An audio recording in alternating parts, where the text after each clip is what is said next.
I don't want to put you off your breakfast if you're just having it now, but Saxon, who's a Manchester City fan, says, went to an old English night on Thursday. On the menu, black pudding from the world-famous Bury Black Pudding Company and tripe. Ugh. The guys were loving the tripe. Plenty of vinegar, they say. Coisty, you're going to have to try it. Loving the black pudding all day. I love black vinegar. No, Coisty, you're going to have to try it. Black pudding, I think I could. And you know, I'll try it in, Jeff. But I tried those jelly deals once, man. They're just... that's not the answer, those jelly deals. Yeah. What could be worse than jelly dealed and tripe? Well, probably if you pour gravy on them, I guess. A lot still to bring you over the next 2 hours. We'll speak live to celebrity City fan Noel Gallagher and find out why he's too cool to do the Poznan.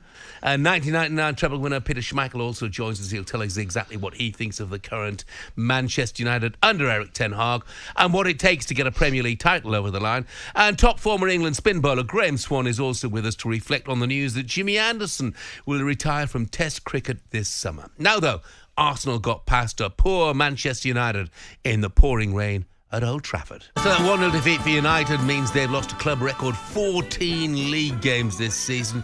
Eric Ten Hag told talkSPORT that there needs to be progress on the attitude of his players. We have to work on that mentality because they have to bring it in any game.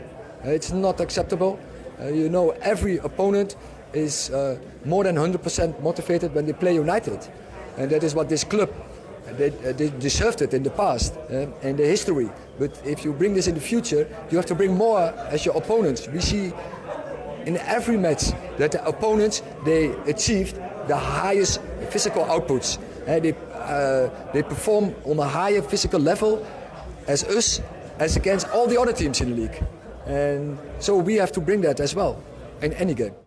Eric Ten Hag wanting an improvement in the attitude of his squad, but Wayne Rooney thinks there may be more to it. As he said after the game, he says, as we look at the injuries they've picked up, some of those players can play. Some of those players can play 100%. I just think the players that have been injured, they're not filling themselves with any credit. Do you think they're too soft, Ali? Yeah, I do. Absolutely, I do. And I take his point totally. and we don't know. Listen, Jeff, we don't know the ins and outs. We don't know what's going on in the treatment tables, in the physio's room at Old Trafford, in the training ground. But I'll bet you, I think he's 100% right. I'll bet there's players who probably weren't pushing themselves enough to make themselves available for that game. And it was certainly the case. I certainly think those players not pushing themselves enough on the pitch, to be brutally honest with you, in the 90 minutes against Arsenal. 03717 223344. We're taking your calls this morning. United fans, is your club rotten to the core? Let's hear from Liam, who's a United fan. Morning, Liam. Morning, Liam. Hi, guys. You okay? We're doing well, mate. Okay. What do you make of your club at the moment? It's an absolute shambles at the moment, in my opinion. I mean, the book will stop with Ten Hag, and he'll definitely lose his job. But these players have done it again. They've got what they want. They're not happy with something that they wanted. So Rooney's 100% right. They're saying they're injured. They don't want to be sick. They're absolutely petrified of being sick. The problem you have now is you have players like your Casemiros and your Varane who are coming towards the end of their career, but because of all the money in Saudi Arabia, they're not coming to the end of the career. They can get through another season. They can get 3 years at £400,000 a week in Saudi Arabia. So players are not interested anymore. And that's going back to yesterday, saying, Arsenal beat a poor United side. That's our level. That's how bad we've been all season.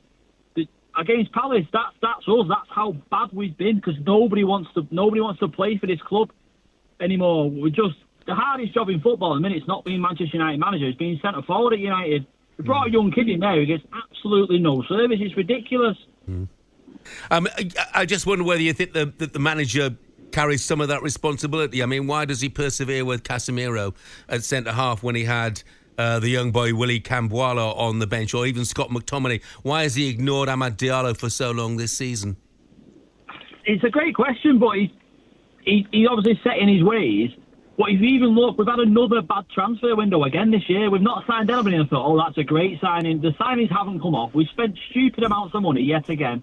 I mean, the only positive from this season is we've actually started from the top and worked down instead of papering over cracks on the pitch. We've actually got people in upstairs who actually know football instead of people who are running it as a business.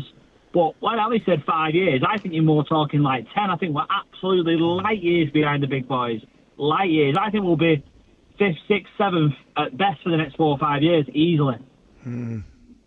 I just think you might take some encouragement from the fact that, Arsenal had a lot of problems, Liverpool have had a lot of problems, and it hasn't taken them that long to get back to, the heights of challenging for the league. And in Arsenal's case, maybe winning it. Liverpool, of course, have won it. Anyway, look, thanks very much indeed for your call, Liam. Good call, Liam. Guys. Let's just turn our attention to Arsenal for a moment or two. Ali, Arsenal, people have accused, Arsenal in the past, last season, of bottling it. Well, they showed yesterday that they have the mentality, didn't they, to get the job done? Jeff, let's get a couple of things straight about Arsenal. I don't think they bottled it last year. I think they maybe lost a couple of games or dropped points. Yeah. They had a great season. I don't like the term bottled it, right? I'll tell you something else as well. Manchester City, I think in the last 21 league games have won 17 and drawn 4. The fact that the title is not wrapped up at this moment in time for Manchester City tells you just how well Arsenal are doing.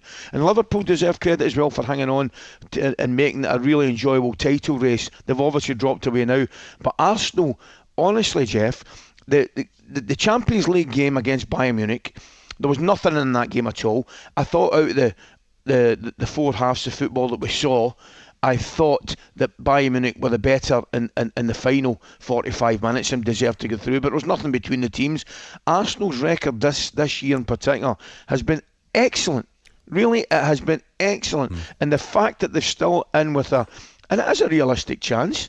Yeah, I mean, I don't think it will happen. But yesterday just told you that I think this Arsenal, with the greatest respect, seemed to be a different animal from maybe 3 or 4 years ago. I really do. Let's have a quick word with Davey, who is an Arsenal fan. Dave, morning to you. Morning, Dave. Morning, gents. How are we? Well, mate, thank you. Are you still holding on to the hope? No, mate, no. I haven't for a few weeks, but I've just been in the car, actually, with a Tottenham supporter, and he said he's going to cheer Man City tomorrow night. So anyway, what I did was I just slowed down and rolled him out. No, I mean, look, I said to your young lady earlier, I mean, I think that Arteta's getting away with it a little bit. Yeah, it's been a good season, but not great, because he haven't won anything again. We won't win the league. City should win. Let's start with City should win the league. They have 2 players for every position, but it's not. There's something I looked at. They have all of their. They seem to get their bad form or their slower form out of the window at the start of the season, where there's a chance to recover it. Arsenal have 2 seasons running now, have had bad times later on. Now, I think. Look, there's no way Tottenham are going to want to. Every Tottenham supporter I spoke to rather come 5th than us win it tomorrow. And they won't do anything. You saw that on Saturday. They looked awful. They won't beat City. Okay, so we hold it. We hope. But I think he's getting away with it. I don't know what Ali thinks here. Ali, I think he should have gone. And again, if you look at against Fulham, against West Ham, the 2 games we lost back to back. Yeah. Okay. Then we lost twice to Villa. Okay. And we dropped points. I'm trying to think. It's gone out of my head now. But each time we've had ridiculous amounts of shots on target and no top striker. And they are the people who get you over the line. Last year's injuries, you've seen what Saliba has done by being with. So we had a top centre halves, the pairing of fabulous Saliba. He should be any 11 from the Premier League this year. And but we haven't got a top striker. And sometimes you need that person who take that one chance. 36 shots against West Ham, I believe, at the Emirates. Do you know something?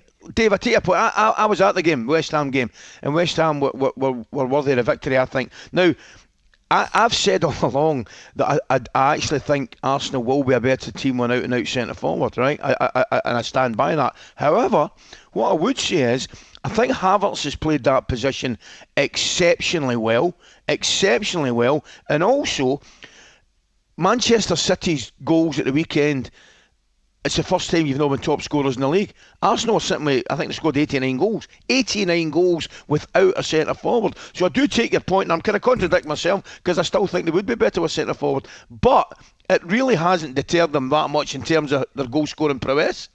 Dave, thanks very much indeed for the call. Reminder, talkSPORT's got you covered on the final day of the Premier League season. We'll be at every single ground as the games get underway at 4. And a great text from Scott from Greenock, who says, guys, wait and see who comes and plays in the FA Cup final for Manchester United. I bet Rashford, Fernandes, Maguire, etc. will all be fit for that. Well, that will be interesting to see, won't it? Thanks for that, Scott. talkSPORT Breakfast, waking you up Monday to Friday morning from 6 a.m. on AM, on DAB, via the talkSPORT app and on your smart speaker. talkSPORT.